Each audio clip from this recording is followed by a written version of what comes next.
ہر مخلوق کو اپنا دفاع کرنے کے لیے کسی نہ کسی خاص صلاحیت سے اسے نوازا ہے.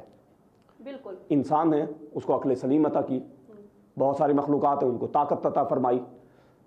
اس طرح سے ششناگ وغیرہ ہیں، سانپ ہیں، ان کو زہر عطا فرمایا. تو سانپ کے منہ میں جو دانت ہیں اس کے بیسیکلی اس میں زہر ہے، اور سانپوں کی مختلف اقسام ہوا کرتی ہیں اور اس میں زہر کا معیار اور کوالٹی ڈیفرنٹ ہوا کرتی ہے.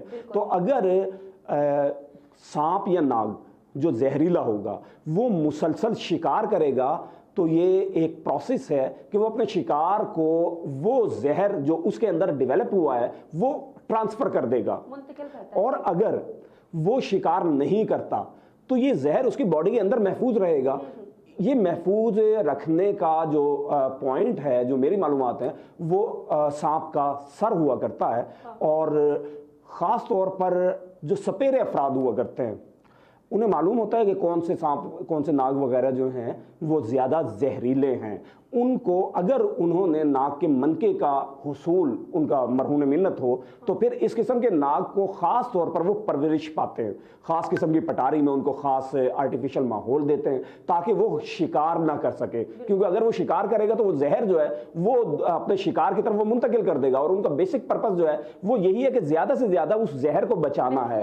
جب وہ محفوظ ہوگا تو پھر جو سانپ کا جو اوپر کا پھن ہے، جو سر ہے، یہاں ایک گلٹی کی طرح پیدا ہو جائے گا، وہ ٹھوس حالت میں پیدا ہو جائے گا. اور جب یہ ٹھوس حالت میں پیدا ہو جاتا ہے تو جتنا زیادہ ٹھوس ہوگا، جتنا زیادہ ابھار ہوگا، وہ لوگ اس ابھار کا مطلب بخوبی اس سے آشنا ہے. وہ ہلکا سا کٹ لگاتے ہیں اور اس سے اس چیز کو باہر نکال لیتے ہیں، اور اسی کو وہ سانپ کے منکے کا نام دیتے ہیں. اور یہ کہتے ہیں کہ اگر کسی کو سانپ ڈس جائے تو یہ منکا اگر اس جگہ پر لگا دیا جائے تو اس زہر کو، چونکہ جو ٹرانسفر کیا گیا ہے پوائزن وہ کم ہے، جبکہ یہ جو ٹھوس حالت میں یہ زیادہ ہے، اس لیے یہ اس کو سک کر لے گا. زہر کو زہر ہی کاٹتا ہے جی، وہ مشہور ہے، وہ سک کر لے گا اس کو.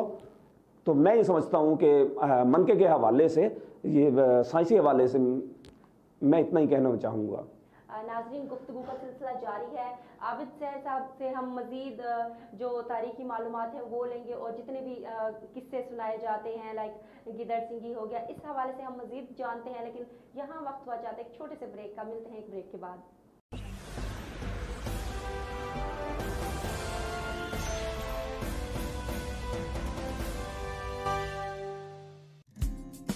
اپنی چھت، ہر ایک کا خواب، جو اب آپ کے لیے خواب نہیں بلکہ ایک ایسی